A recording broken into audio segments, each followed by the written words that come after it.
Welcome to everyone joining us today. My name is Ann Peters and I work at the Pulitzer Center, and it's a pleasure to have all of you here today. As we wait for more of our audience to join, please let us know in the chat where you're listening in from. If you haven't been with us before, the Pulitzer Center is a nonprofit journalism and education organization. We support more than 200 reporting projects each year in collaboration with news outlets around the world. And then we work with classrooms, universities, and the general public as part of our mission to elevate public engagement with these issues.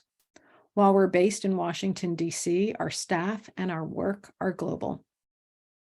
A few logistics before we begin our conversation. You will see a Q&A icon on your screen. You can begin adding your questions for our speakers at any time throughout this conversation. There is also a chat icon on your screen. We'd appreciate it if you use that chat box only for specific tech issues, if you can't hear us or there's a problem with the video, but please note all audience members are muted. We want to let you know also that we're recording this session and we will post it online.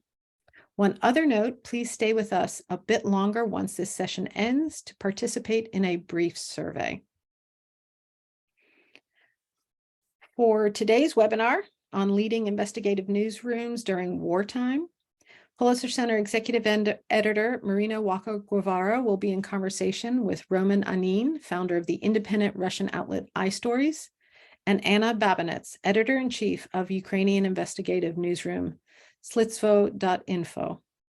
Before joining the center, Marina was Deputy Director of the International Consortium of Investigative Journalists, ICIJ. She managed two of the largest collaborations of reporters in journalism history, the Panama Papers and the Paradise Papers, which involved hundreds of journalists using technology to unravel stories of public interest from terabytes of linked financial data. Marina was instrumental in developing the model of large-scale media collaboration, persuading reporters who used to compete with one another instead to work together, share those resources, and amplify their reach and impact. I'd like to now hand over to Marina. Thank you so much, Anne, for that. And hello, everyone. We have a very global audience today. It is a huge honor for me to be in conversation with two journalists that I have known and admired for many years. For those of you who don't know them, Anna Babinets and Roman Anin have conducted some of the most consequential investigations into corruption both in Russia and Ukraine, as well as follow the money around the world. Today, they are leading newsrooms that are at the forefront of uncovering the atrocities of Russia's invasions of Ukraine. In our conversation today, they will tell us how they are adapting their follow the money techniques to document crimes and illuminate underreported angles of the world. Also, how they are supporting their teams as they confront personal and collective trauma, and what they think of foreign coverage of the world, and what journalists might be missing or overlooking in their reporting. So let me tell you a little bit more about each of them as they join us on screen. Anna Babinets, welcome Anna, is editor-in-chief and co-founder of the Ukrainian investigative journalism outlet Slidstvo.info. She is also a regional editor for the Organized Crime and Corruption Reporting Project. Her reporting focuses on corruption in the Ukrainian army, the security sector, and the gas and oil market. In 2019, she was the recipient of the International Women's Media Foundation's Courage in Journalism Award. Roman Anin began his career at Novaya Gazeta in Russia, where his stories revealed corruption and cronyism in the military, politics, and business. He was a member of the Pulitzer Prize-winning investigations Panama Papers, which uncovered $2 billion in secret offshore deals and loans that benefited the close circle of President Vladimir Putin. In 2019, Anin founded the independent investigative outlet Important Stories, or iStories. So welcome again, Roman and Anna. And if I know you well, I can tell that you much rather be doing the work than talking about it. So I want to say that I really appreciate that you are giving us an hour of your time today. so we can learn more and delve into like the daily challenges that you're facing. I want to invite the audience also to leave your questions in the Q&A. I am going to start with the conversation, but I will be weaving in your questions as they come in. Let me start with you, Anna. I want to start by acknowledging that these past few days have been particularly dreadful for Ukrainians with intensified attacks from Russia and a lot of people not being able to have water, electricity, and more. So my first question is just how are you and your team holding up?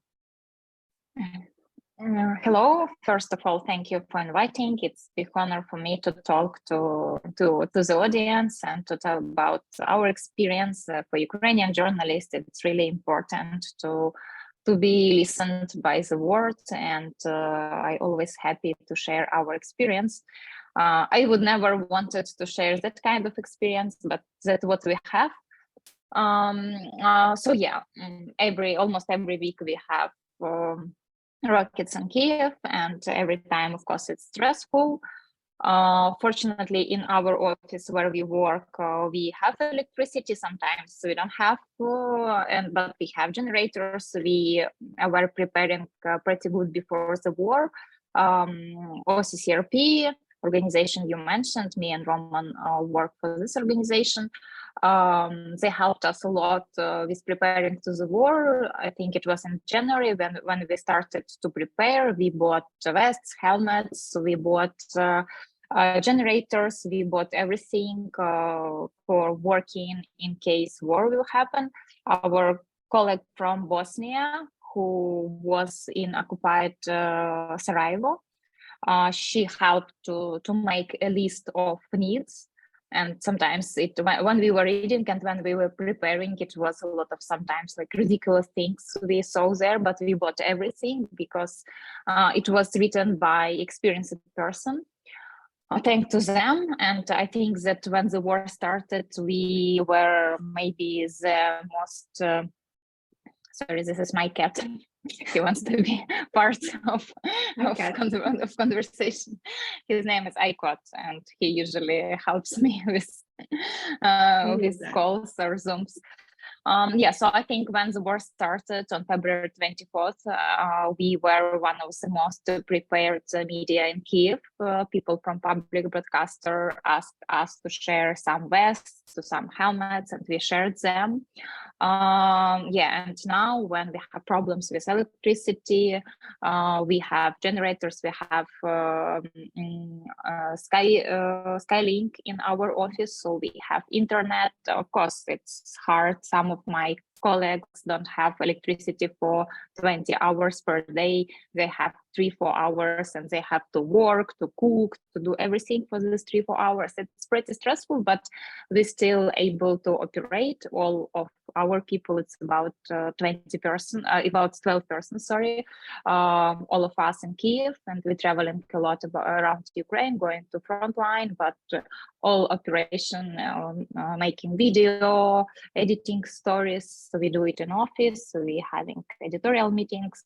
Yeah, so it's hard, but we able to do that. Thank you, Anna. I wanted to ask a little bit about like that shift in strategy and in editorial strategy. Before the war, Slidstvo was very focused on investigating corruption and following the money across borders. Tell us a little bit how that shift in focus takes place after February 24th, and how are you approaching this coverage today? Yes, you're right. Before the war, we were like classic investigative center. We produced investigations of high-level corruption. We produced stories about big crimes, and we were part of all big paper story, Panama Papers, Pandora Papers, Paradise Papers. That's what we did, and we really enjoyed that work. We produced big investigative documentaries, and it was our work. But again, before the war, when we were preparing with buying stuff for war, also we had a few trainings. One of them, it was very important, 3 days training from Bellingcat, from our colleague who are very experienced with identifying especially Russian militaries in social networks. So all people from Slidstvo now participated in this training. It was 3 days training, I think, in 1 week before the war. And we already were talking what we will do in case the war will start.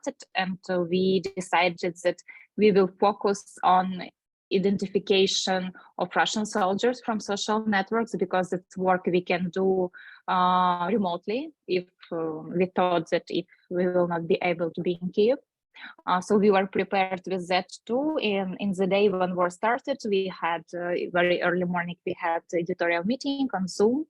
And first our story with identification was published in, I think, 6 hours after the war started, or 7 hours. We found the pilot of helicopter, Russian helicopter.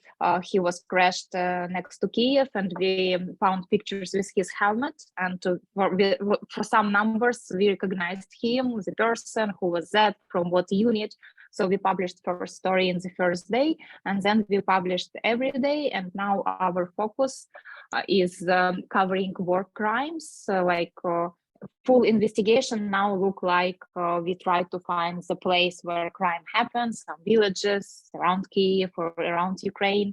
And then we try to figure out what happened, talk to people, talk to witnesses, and then we try to figure out what unit of Russian army were there, ask people to share their, if they have some proofs. We will talk later about that.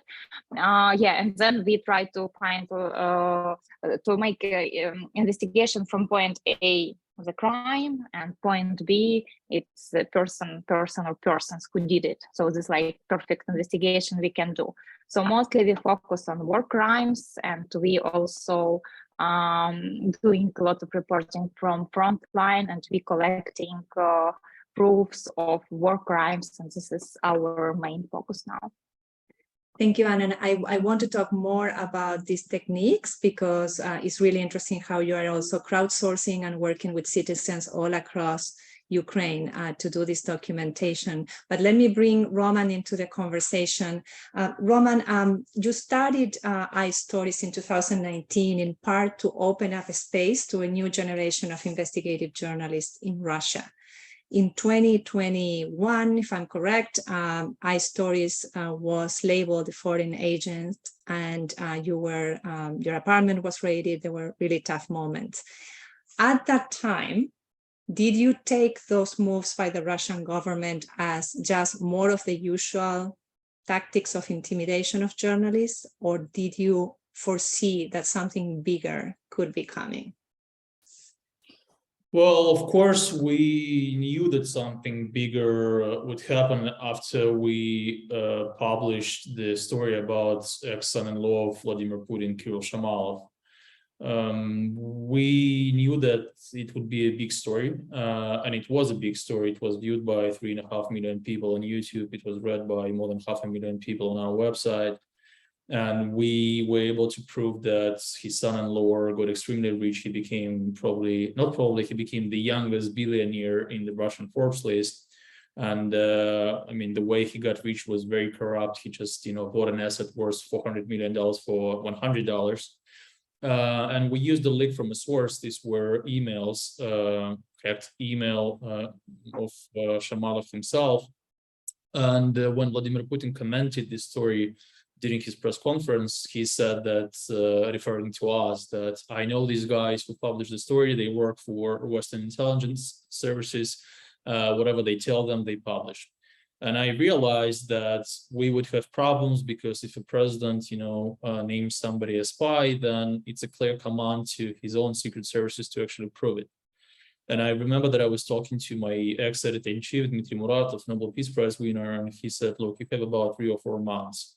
And he was right. In 4 months, we were not only proclaimed as foreign agents, which is actually not the biggest problem today, because we're also an undesirable organization, which is way more serious. But also, officers of the FSB, the major Russian secret service, came with a search warrant to my apartment and the office of iStories. But Roman, did you see this as a sign of also the bigger geopolitical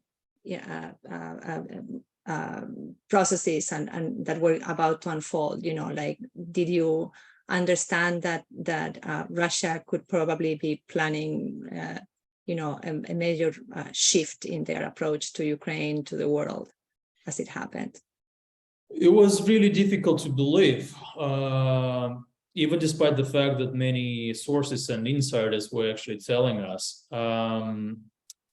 You know, we actually were assuming that at one point we would have to leave the country and continue our operations from exile, but not because of the war, but because the state was cracking down on media, and it was obvious for us that at a certain point it would be impossible to stay in Russia and continue our work. Simultaneously, you know, even it was difficult to believe that the war is possible. The war was possible. We were still preparing ourselves. You know, I remember that a week before the start of the war, a very good source of mine told me that he had no doubts that there would be a war. And I was like, okay. By that time, every member of my team had long-term visa, and that was actually a very wise and smart thing to do, because I know that many media outlets, they didn't do it in advance, and they had a lot of problems relocating their staff members. We were able to relocate everybody in, like, you know, a couple of days. Simultaneously, we were also lucky that I had to leave Russia earlier because of the criminal case that was started against me, and that gave me some time to prepare the infrastructure abroad for the rest of the team when they had to leave Russia after the start of the war. And I mean, yeah, I can talk maybe later about why we actually decided to do that, because, you know, it sounds today kind of obvious, but for us, it wasn't an obvious decision in February 2022. So can you tell us bring us to the present? You know, the team now is like, most of the team is out of Russia, and how have you reorganized the work? How do you go from an investigative newsroom focused on corruption to a newsroom largely focused on war reporting? Yeah, that was actually very interesting. Well, first of all, we had a very good lesson before that, which was COVID, because we were planning, we actually launched in 2020, and we had a number of stories that we wanted to publish on the day of when we launched the website, but we had to reorganize everything because of the COVID. And we had to kind of learn how to investigate stories with the speed of the news reporters. And I think that we were successful in this transformation because the majority of our team are not only journalists, but are also developers. So including myself, we code. And when you code, you can investigate some stories, especially when you can't go and talk to sources, you can investigate some stories very quickly. So for instance, you know, before that webinar, I was working on I was helping my reporter with the story, and one of her tasks was, look, I have 3,000 names. I want to check if any of them have, if any of them has a company in Russia. And how do you check 3,000 names? It would have taken us, like, you know, ages to check all of them. And it took me only one day to write a script and do the job. So when the war started, we also realized that, look, I mean, we gotta forget that we are investigative reporters. We are reporters, and if today the most important story is the war, we gotta focus on it, and we're gonna investigate it. We gotta cover it, and especially since, you know, the majority of, well, we are Russian citizens, we feel this kind of mission and our duty that if our country started this war, if the majority of Russians support the war, unfortunately, it's our duty to do everything we can to, I mean, you know, I can't say stop the war, but at least inform people about terrible war crimes that are being committed by the Russian army in Ukraine, and also about sufferings of Ukrainians and, you know, assassinations of civilians and so on. So today we published every day, and we are not an investigative media outlet anymore. Or I would say we are not only we don't do only investigations, but we cover the war in all its aspects. Like we investigate atrocities of the Russian army, we investigate hidden assets of Russian officials abroad, we write social stories about the sufferings of Ukrainian and all. That sounds pretty investigative to me and pretty amazing. Let me go to Anna. I wanted to ask you, Anna, and thank you so much, Roman, for that. That was incredibly interesting. Anna, obviously, Ukraine has managed its image during the war very well. Zelensky is one of the most popular world leaders, but we know that freedom of the press shrinks in wartime. And I wanted to ask you, like, how hard it is for your team to get the war done when press freedoms are shrinking in Ukraine. Can you access the information that you were used to access? And how do you cut through the PR that is so prevalent during the war? Yeah, actually, now it's harder for us to work, and this is one of the reason why we can't almost can't work as investigators. We are very limited with our with things we can do. Because some databases are closed now because of war. For example, one of the most important tools for investigative reporters is a database of declarations of officials, and we could follow their assets, their money through that declarations. But from the war started, we can't do it anymore. The declarations is closed, so officials still have to apply declaration, but they are closed. The same with real estate register, which was very important for us, of course, to check relatives, to check families of officials, because, and now when we can't do that, it might look like the corruption disappeared, but it's not true. Corruption is not disappeared. We know this. We get signals from sources. We get signals from people that it still exists, but we have very, very limited tools to find this, to prove this. And traditions of investigative journalism in Ukraine were pretty strong. We operated with a lot of proofs, and now it looks like when we get some stories from people, from our sources, looks like we can't operate, we can't work with strong proofs, so we can't publish. And the quality of investigative journalism now in Ukraine, now it's absolutely different than it was before. So yeah, it's really hard. And when we send like a request for information to ministers, to some other structures, sometimes we just don't get answers, and yeah, it's really hard. But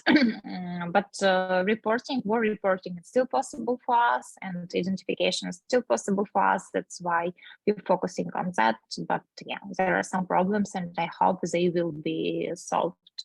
Not after the war finished. I hope it will be fine. We can find, or officials can find some solution to open some registers. So you told me the other day when we were chatting a little bit that you have this like incredible network of citizens who are now aware of the work that journalists are doing and are helping journalists, are helping your team. So can you tell me how that collaboration with citizens work, and what do you tell them to collect? What is the most valuable information that they can provide as you try to document war crimes? Mm-hmm. Because from the beginning we started to publish mostly video stories, but print stories as well on our website.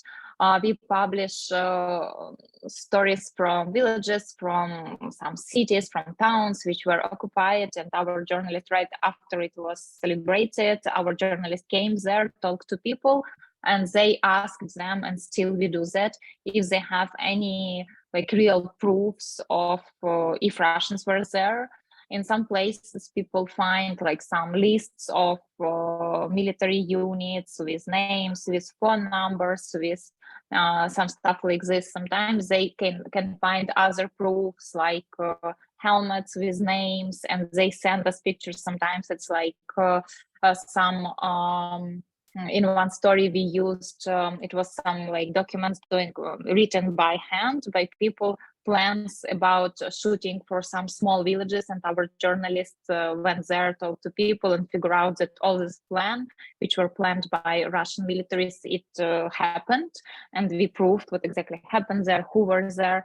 And people, when they see this type of work, they understand what exactly we need, and they send a lot of things, and they collect the proofs and send us via social networks, via email, or write personally to reporters, to me. And many stories we published for that time are based on findings of our audience and people who want to share the proofs, who want that people who committed crimes will be punished, and they believe that we can help with that. And Roman, your team has also been doing pretty amazing work in villages and cities in Russia. I remember the one story in which cell phones had been stolen by Russian soldiers and left behind, and then citizens recovered them, and your teammates were able to get access to those cell phones, and then that way connect with the actual Russian soldiers who had committed looting and crimes in that village. So can you tell me, as a Russian team, how do you get to develop that trust with Ukrainian citizens? And how are you collecting evidence on your side? Yeah, actually, it's interesting because I know that many of our colleagues are complaining that they can't get information from Ukraine or Ukrainians. We don't have any problems. Ukrainians are talking to us. Many of them are actually very grateful for our work because, they understand that, why I think that our work is also so important during these days, because it's Ukrainians know who is right in this conflict, and there is no if we write something for Ukrainians, you don't need to persuade Ukrainians that that they're victims of this war, because it's obvious for them. While in Russia, unfortunately, it's not so obvious for everybody, because people are poisoned by propaganda, and there are many people who believe that Russia had to act. And that is why many Ukrainians are grateful for the work that we do, because they understand that we target a different audience. They help us because they read our content. Like in the story that you referred to, our reporter went to Ukraine, and what is interesting, she doesn't speak Ukrainian. She speaks only Russian. She's from Moscow. And she went to some villages in the Ukrainian region, and she was talking to locals, and all of them were really eager to help, and all of them shared data, shared things that they found from Russian soldiers. But what is also great, and what is kind of one of our advantages, is that we not only were able to come and collect the evidence on the ground, but also, since we are Russian reporters, my teammate Katya, she actually called these soldiers, and one of them even confessed to committing these terrible crimes. He confessed to killing one of the civilians in the village, and that was a really powerful story that was viewed by almost 2 million people on our YouTube channel and read by hundreds of thousands on our website. So I think that during the war, content really is your best image maker, and we don't have any problems with talking to people in Ukraine, because they see what we publish and they trust us. What are you learning from the Russian soldiers that you are able to talk to, and from their relatives, mothers, girlfriends, spouses? It's interesting because in majority of cases, we see that soldiers are more critical and more, and of course they know the truth because they are in the front line. They see that there are no Nazis in Ukraine. They see that Ukrainians are not happy with the invasion. They see that they're not saving anybody from anybody. And many of them realize that they are actually the invaders, that they actually act like fascists and like Nazis during the Second World War. But simultaneously, when you talk to relatives, because they don't know the truth, sometimes they don't even trust their sons. You know, we talk to relatives and they say, no, this is all, this is not true. You know, we know that our boys are fighting there as heroes and they are fighting against neo-Nazis and they are freeing Ukrainians. Some of them are really cruel, you know. I remember that we were talking to a family, they lost their son in Ukraine. And when you talk to them, they seem like normal people. And then they say, but I mean, in general, you know, we should probably just destroy the whole country because, you know, these Ukrainians, they will not give up. And you're like, how can a mother who just lost her son, you know, say that we gotta kill them all over there and destroy the whole country? I don't know. I mean, it's really, I know that psychologically it's really difficult for our reporters because they say that when they talk to their own citizens, they feel worse than when they talk to Ukrainians. You know, it's really interesting psychological fact that what you might think that these are members of your community, and you kind of people might think that you are part of this community, but it's actually not true. You are part of a different community, and yeah, that's unfortunately the reality. Very powerful, Roman. I want to bring a question from the audience, and thank you so much to all of you who are sending questions in. Randy wants to know, he says, has the war affected how you two distribute content, and how has that affected the audience? Anna, you want to go first with this question about distribution and audience? Yeah, actually, our audience changed a lot. First about numbers, because before the war, we have like two main platforms. It's our YouTube channel, because in Ukraine, traditions of video investigative journalism are stronger than print investigative journalism, and we came to independent, to building our independent media from TV shows, investigative TV shows. So yeah, so we have video experience. So one of our main platform is YouTube. Also, we have website, and our audience increased a lot. Before the war, on our YouTube channel, we had 60,000 subscribers, and now we have 200,000 I think 215,000 subscribers. So yeah, it's increased a lot, and we publish videos we publish 2-3 videos per week now. Before the war, we published 2-3 videos per month. And it's the same team, the same number of people who do that. And now pieces like for 10-15 minutes can collect like 1.5 million views for a few days, because our audience grown a lot, and we are on trends on YouTube almost every week. We are on trends, and we see that our videos are very important for people. And what's important, when we published investigative stories, it was like some kind of audience. It was change makers, it was activists, like mostly people who are, in community of making change, reforms, all the things, officials. And now we have mass audience. There are people around all Ukraine, people from villages, people from cities who just wanted their voices will be listened, and they want to talk. And we have like 1,000 comments, and it's like, and that's why we are building relationships with our audience, and we tell them what we need. They send us stories. So now we are mostly like like regular media, not like investigative center. Yes, so we use some investigative tools, but mostly we work for mass audience.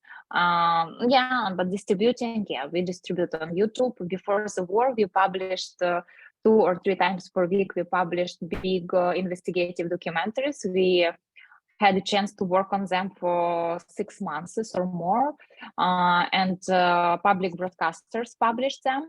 But now we are almost focusing on YouTube and our website and all social networks. Yeah. Thank you so much, Anna, for that. And Roman, like, do you feel that you are, what we say here in the US, preaching to the choir? Are you preaching? Are you talking? Are you informing the converted? Or do you feel like the work that iStories is doing is actually helping sway opinion in villages in Russia or cities? Well, it's, I mean, difficult to say. You never know what is the impact of your story, right? But I mean, what is the impact in terms of changing the perspective of somebody, right? But at least we know that we reach a large audience, and we reach exactly the audience that we want to reach. For us, one of the biggest challenge in the beginning was, well, our website was blocked and we were proclaimed as an undesirable media, which is way more serious than being a foreign agent, because being undesirable means that I commit a crime by just admitting that I work for iStories, and I can be sentenced to 6 years of prison. All my reporters commit a crime by cooperating with iStories, and they can be sentenced to 4 years of prison. And every reader who is reposting our story can be fined and then sentenced to 4 years of prison for reposting the story. So that is why we had to tell the audience when the war started, please don't repost us. Subscribe, read, but don't repost. I mean, can you imagine a journalist who is telling his audience don't repost us? Yeah. Of course, it has significantly influenced the way our stories are being spread and reposted.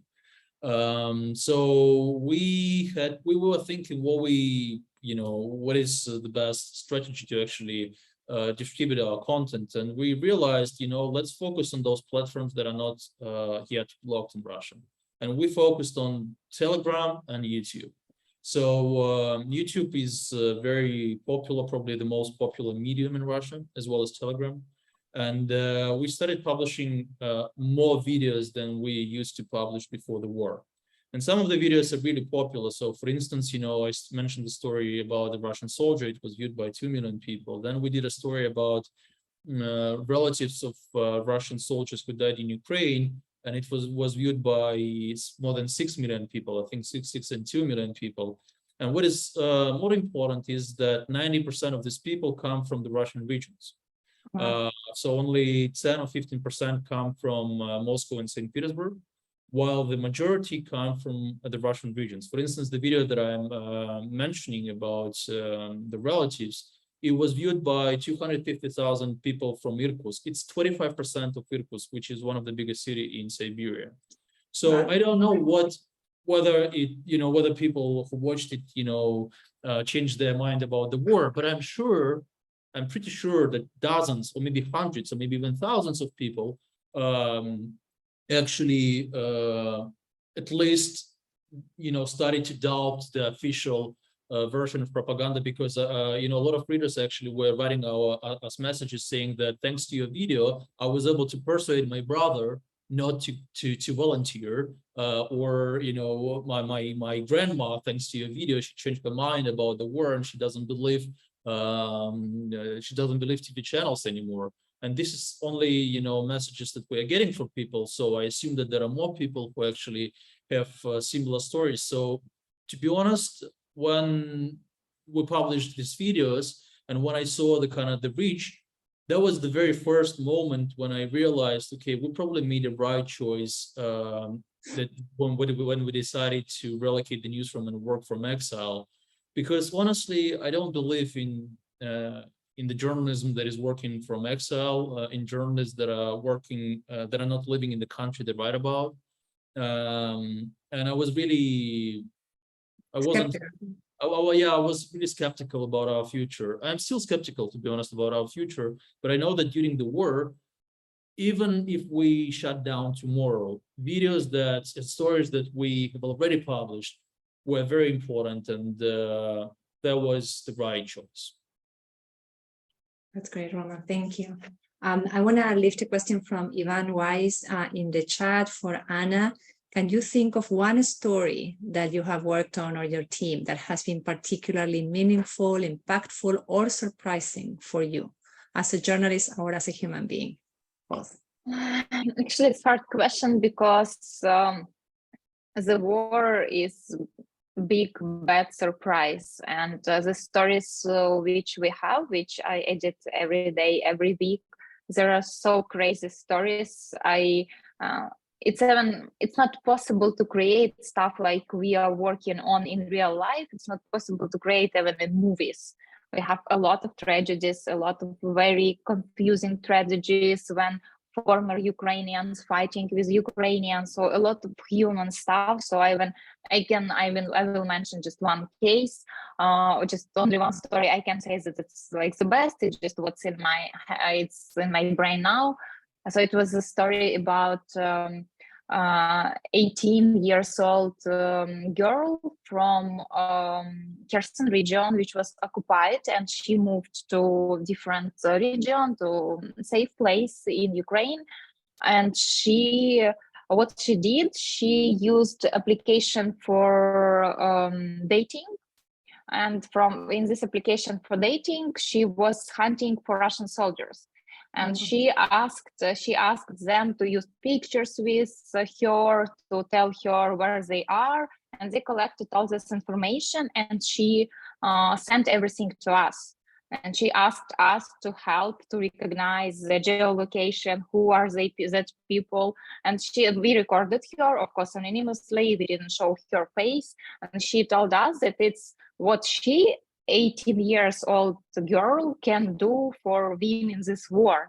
She said that I want that Ukrainian intelligence, British intelligence, all the people can find these people. I know their location because they are destroying my city. They destroyed my life. I had plans for this summer with my friends, and now I have no plans. And only one thing I can do, try to find these Russian soldiers and to give this information to intelligence. She shared it with us, and we published the story on our YouTube channel. And for me, it's like, it's hard to create stuff like this for movie, but it's what war created so many tragedies. 18 years old girls shouldn't do stuff like this. And also I would mention that all our stories we publish, we have subtitles in Ukrainian, Russian, and English. All stories we publish for Wartime, and we have pretty big Russian audience. For last story we published about Kherson, about 37% of views was from Russia. But it's a lot of hate comments that it's not true, all the stuff. But anyway, people from Russia watch it, and I'm happy that they watch. It means that maybe at least they doubt.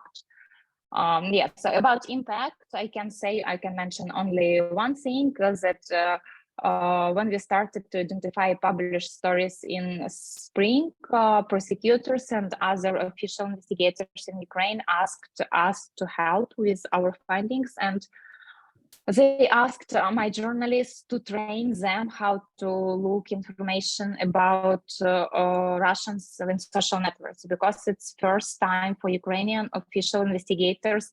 They can't find criminals in Ukraine because they are not in Ukraine. And our journalists, we had discussion in our media, of course, but we decided that we can share with them tools, we can learn them, and we hope that they will be able to do something, because they had no experience how to look for criminals in social networks. And we had few trainings for official investigators and prosecutors. It's so powerful to hear how the impact of your work on, individual citizens around the country, but also on public officials apparently as well.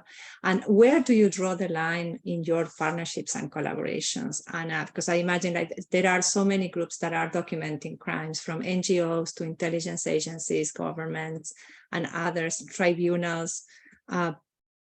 Do they come to you? Do you partner with them? Or, where do you draw that line? Yeah, there are a lot of organizations, there are officials, but we keep journalism standards, and our main goal to collect and to show. We are doing this for journalism. We're doing to make them all proofs we found, to make them publicly. If prosecutors or other organizations are interested to use our findings, we are always happy.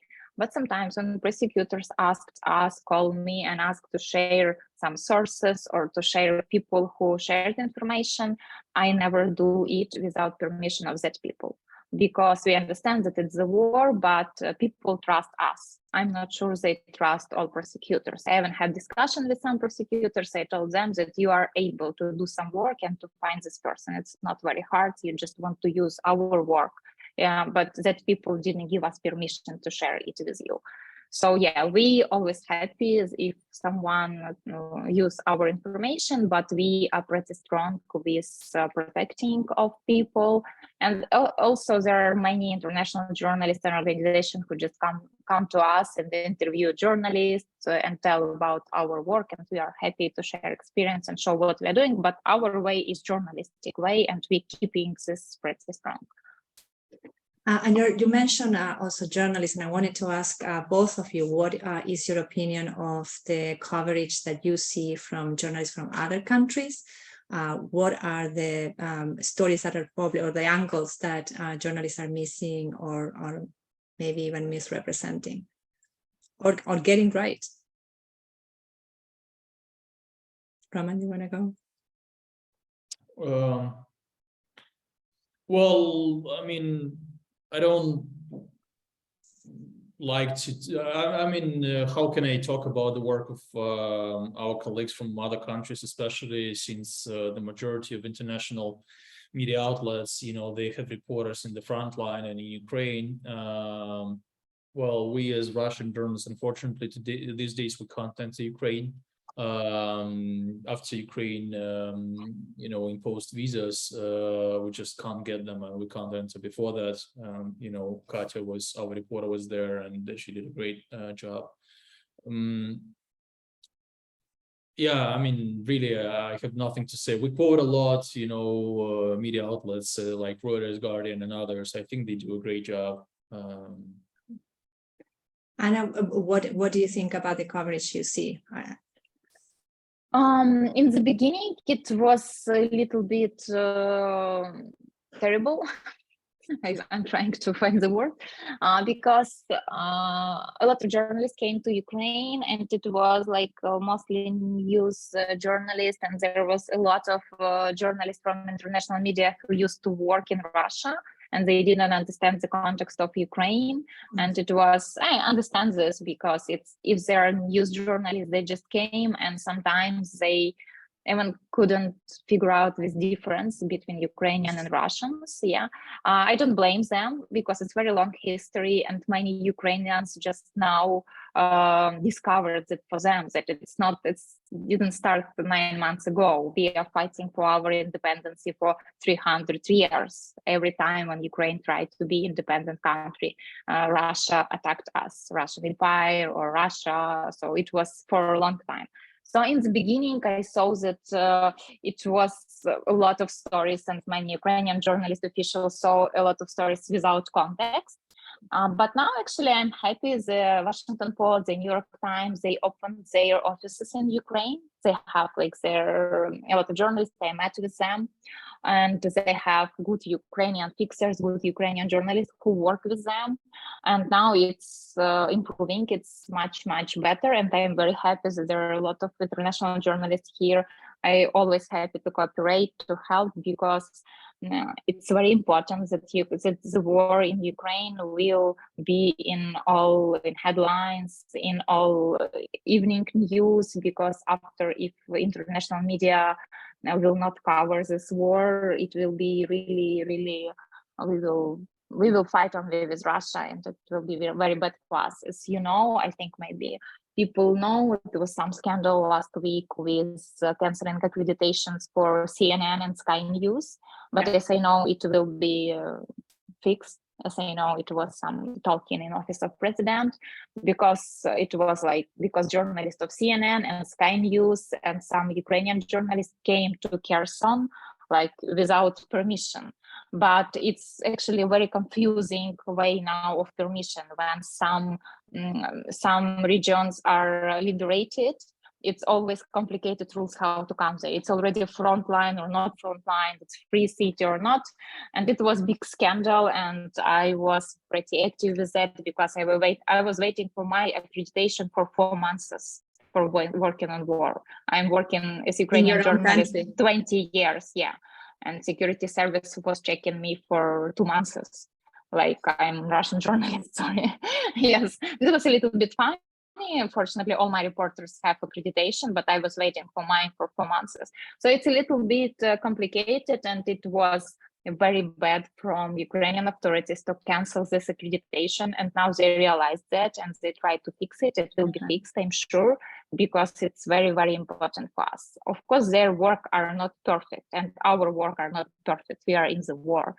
But I'm happy that a lot of international colleagues are in Ukraine and covering Ukraine in any way. And yeah, but of course it's not perfect because all of us are people and we are in hard circumstances. Thank you, Anna. I want to ask a question from Gloria. How do you as journalists and reporters psychologically cope with the harrowing stories you expose and publish every day? And basically, how are you balancing this need to keep going with the need to care for yourselves and for your teams? Anna, feel free to jump in if you want. It's unfortunately we don't have magic pill to how to work with it, how to cope with this. In the beginning, we worked 1.5 months without any day off. So we worked 24/7, and because we thought in the beginning that as hard we will work, as soon we will win. But then we figure out that we mistaked. We just will be very exhausted and we will be not able to work. Then after 1.5 months, I told my people that I need at least 1 day not open the laptop because it's hard. I look at letters and I don't understand letters because I have no space. And it was in the middle of April, it was first my day off and I didn't open laptop. Of course, I opened my phone, I opened messages there. So we don't have magic pill, as I mentioned, but what I recommend to my people, what I do, we try to have weekends now. What I tell my people, go to your family, go and walk with your pets, with dogs, with cats, just watch movies, go to cinemas still work in Ukraine with generators, just try to do normal things, try to live normal life. It's not, it's hard, it's not possible sometimes. Sometimes I push some people, just go to vacation. I told them, I will delete you from all working chats. You should go and you should take some rest. So not like something, we didn't create anything magic. We just try to live normal life in the work times. And I hope you're also telling all those things to yourself and taking care of yourself as a leader. Yes, I do. Roman, how do you support one another in your newsroom? Especially, imagine like what you were saying before, your reporters, calling home and hearing propaganda, being separated from their families. How do you cope? Yeah, I mean, I know that it's really difficult for my team. My team is young. The majority of reporters that work for iStories are 23, 27 years old. Some we have, I think, 3 cases in our newsroom when reporters don't talk to their parents because their parents think that they're traitors because they left the country. Simultaneously, that the majority of Russians, also think that people who left the country are traitors, and those who don't support the war are traitors. And of course, I don't say it's easy, but I think that maybe the support from the people kind of gives you a little bit of additional power. like the story that Anna mentioned, when this girl shared the data with them was a great example. In our case, as you can imagine, we don't see anything like that in Russia, and it's psychologically very difficult. I see that the majority of my team, maybe all of them, are burned out, but simultaneously, I see that they are eager to continue their work. Only now, in 9 months after the war, we started having first vacations. So the first people went on vacations, and then other people will go on vacations, and probably we will have to publish less stories. But I mean, it's just necessary because I see that people are completely exhausted. People haven't had any vacations for years, and well, not for a year, and for like last 9 months they were working every day without weekends. So it's of course also very difficult, but team-wise we actually became closer, because we had to go through a lot of challenges.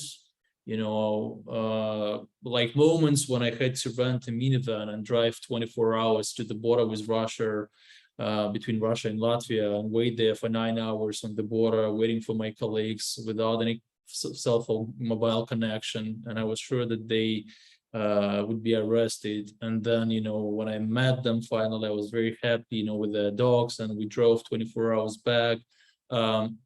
These moments actually unite you, and they make you closer. So it's difficult, but we every day we see what our country is doing to Ukraine, and we say, look, I mean, we don't have right to complain, because our problems are just nothing in comparison with what people like Anna or other people in Ukraine go through. And I know it not only from the stories that we publish, but all my family comes from Ukraine. I'm in a very peculiar and difficult situation, because ethnically I'm Ukrainian. That is what's written in my birth certificate.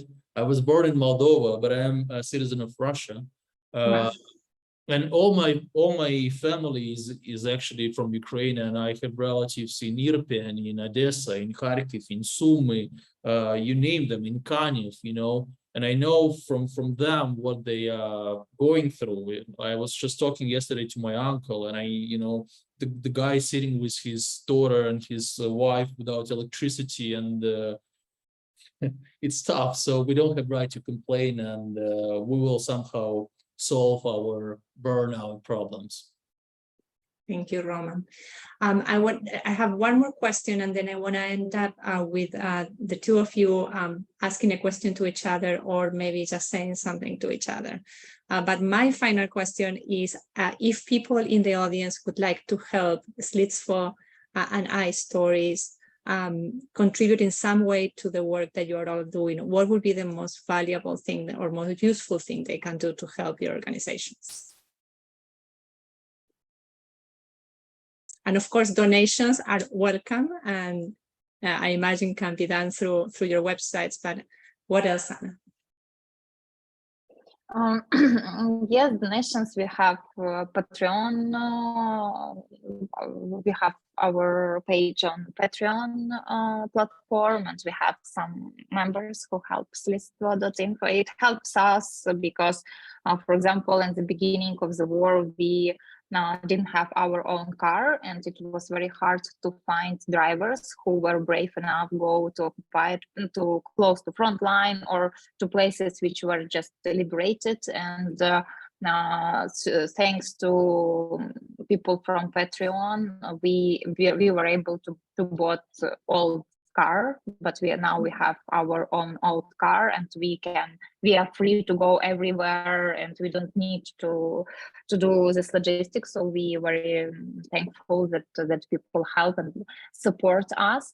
Yes, it's actually very big support, and what I can ask, just sharing our stories, sharing stories of good journalism like Roman stories, because it's very important to know. And there are a lot of human stories. It's not offshore stories. I love offshore stories. It's not hard to explain it, and not hard to understand what's going on. There are a lot of human stories, and yes, if people can share our stories and can explain what's really going on, it will be very helpful and very important to keep doing that, because in one moment, all the world, what happened with all the war around the world, it's just people are okay that get along with the war. Okay, it's just Ukrainian war. I will better to see some show or something funny, yeah.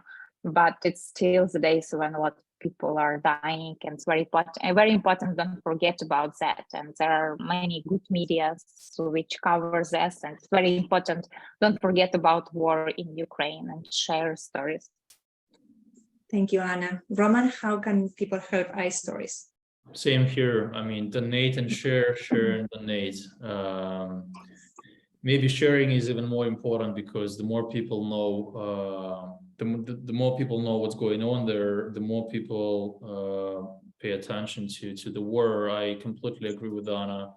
I feel that, that people are getting tired of the headlines about the war, and people are questioning a lot their governments about the help that their governments are sending to Ukraine, especially now in the US after Republicans, and after Trump actually announced that he's gonna run for presidency. It's really important that that everybody who is supporting Ukraine does his or her best to keep their governments not only accountable, but also kind of force their governments to provide even more support. And, it's not only support, of course, it's not only actually for Ukraine, because when people ask me what can be done for Russia, I'm like, the very first step so that Russia becomes a different country is actually help Ukraine win the war. Because Russia will not become a different country, a democracy, while Putin is still in power.